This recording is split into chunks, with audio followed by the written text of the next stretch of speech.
Hello friends, आप सभी लोगों का स्वागत है हमारे यूट्यूब चैनल पर। तो आज हम पढ़ेंगे कक्षा 6 का हमारा इतिहास और नागरिक जीवन पाठ 3। पाठ का नाम है नदी घाटी की सभ्यता, हड़प्पा सभ्यता। तो देखिए दोस्तों, हम इस पाठ का सभी प्रश्न उत्तर देखेंगे। प्रश्न 1 है, निम्नलिखित में सही विकल्प पर सही का निशान लगाइए। देखिए हमने यहाँ पर लगा कर दिखाया है। प्रश्न है, सिंधु घाटी की सभ्यता थी। इसका विकल्प है ग्रामीण सभ्यता, नगरीय सभ्यता, अर्ध नगरीय सभ्यता। तो इसका सही विकल्प हो जाएगा नगरीय सभ्यता। आगे है, मोहनजोदड़ो के नगर बसे थे। विकल्प है आजकल के गांव की तरह टेढ़ी मेढ़ी गलियों में एक निश्चित योजना के अनुसार। तो इसका सही विकल्प हो जाएगा एक निश्चित योजना के अनुसार। अगला प्रश्न है, रिक्त स्थानों को भरिए। मोहनजोदड़ो का अर्थ है, तो इसका सही विकल्प हो जाएगा मृतकों का टीला। आगे है, रोपड़ भारत के राज्य में, कालीबंगा राजस्थान राज्य में है। यहाँ पर भरा जाएगा पंजाब। आगे, व्यापार और सिंधु घाटी के शहरों के बीच होता था। तो इराक, व्यापार इराक और सिंधु घाटी के शहरों के बीच होता था। अगला प्रश्न है, सही जोड़ी बनाइए।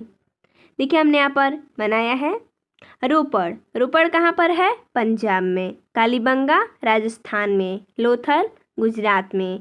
दायमाबाद महाराष्ट्र में। अगला प्रश्न है प्रश्न 4।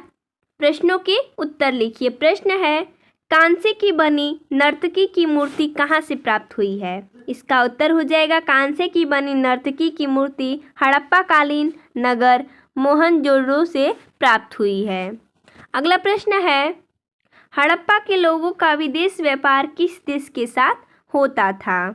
इसका उत्तर हो जाएगा हड़प्पा के लोगों का विदेश व्यापार मेसोपोटामिया इराक के साथ होता था। अगला प्रश्न है, कागज का आविष्कार सर्वप्रथम कहाँ हुआ? तो इसका उत्तर हो जाएगा कागज का आविष्कार सर्वप्रथम चीन में हुआ था।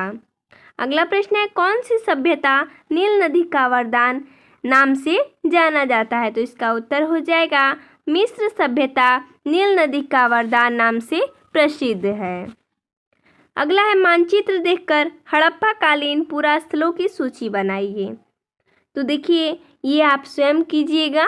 संकेत के लिए हमने यहाँ पर लिखा है कालीबंगा, लोथल आदि। अगला है 6 नंबर, टिप्पणी लिखिए। हड़प्पा कालीन नगर निर्माण योजना, इसका हमने यहाँ पर टिप्पणी लिखा है। हड़प्पा कालीन नगरों का निर्माण एक निश्चित योजना के आधार पर किया गया था। सड़कें चौड़ी थी तथा वे छोटी छोटी सड़कों एवं गलियों से जुड़ी थी। सड़कें पूर्व से पश्चिम की ओर तथा उत्तर से दक्षिण की ओर जाती थी। सड़कों के किनारे पक्की नालियां बनी थी। हर घर की नाली बड़े नालों से मिल जाती थी। हर नाली में हल्की सी ढाल होती थी ताकि पानी आसानी से बह सके। इससे पता चलता है कि इस सभ्यता के लोग सफाई और स्वच्छता के प्रति जागरूक थे। हड़प्पा कालीन व्यापार। हड़प्पा के नगरों से पत्थर, हाथी दांत, धातु एवं मिट्टी की बनी वस्तुएं मिली हैं। कुछ विद्वान सोचते हैं कि ये वास्तव में व्यापारियों की मुहरें थी। ये विभिन्न आकार की हैं। इन मुहरों पर आदमी की आकृतियाँ, कुछ पर जानवरों की, पौधों की और कुछ पर बर्तनों की आकृतियाँ बनी हुई हैं।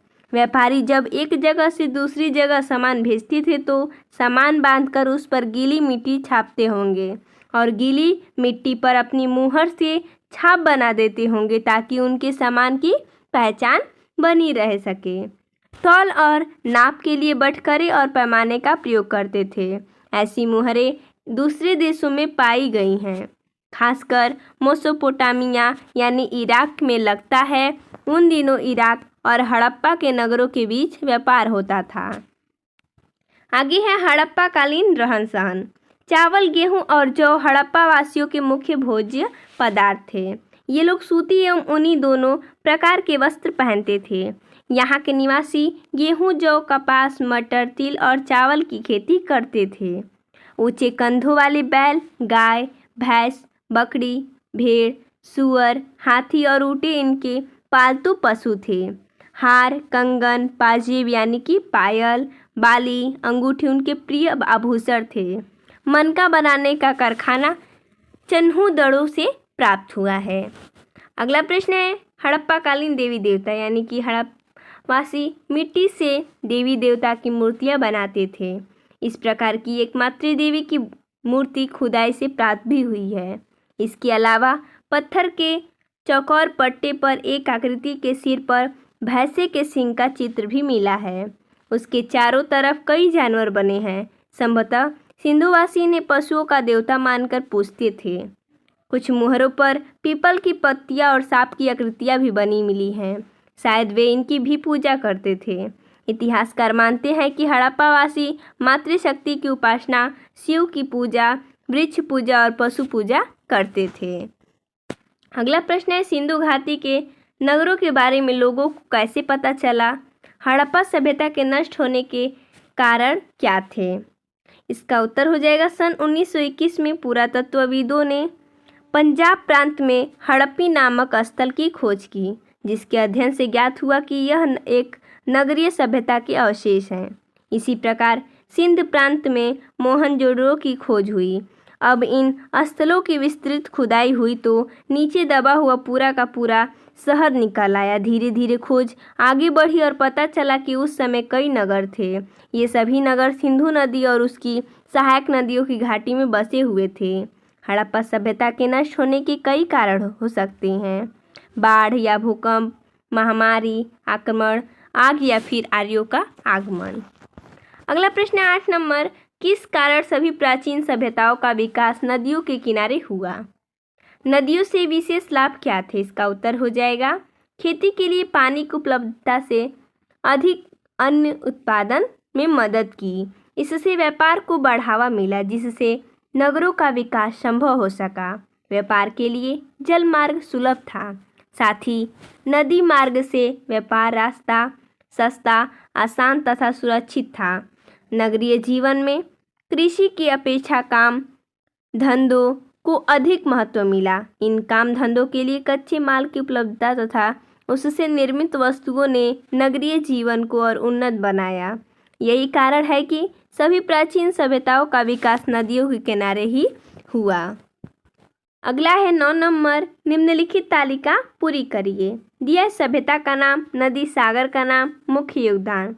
देखिए, जो सभ्यता का नाम है इसमें सभ्यता का नाम दिया गया और नदी, सागर, यानी कि जो सभ्यता हुआ है वो किस नदी के किनारे हुआ है और उनका मुख्य योगदान क्या है इसमें लिखा गया है। मेसोपोटामिया सभ्यता, ये दजला, फरात नदी या सागर के नाम है और यहाँ पर मुख्य योगदान क्या है? जिगुरत, बीजगणित, रेखागणित। आगे मिस्र की सभ्यता, नील नदी किनारे। पिरामिड, सूर्य, पंचांग।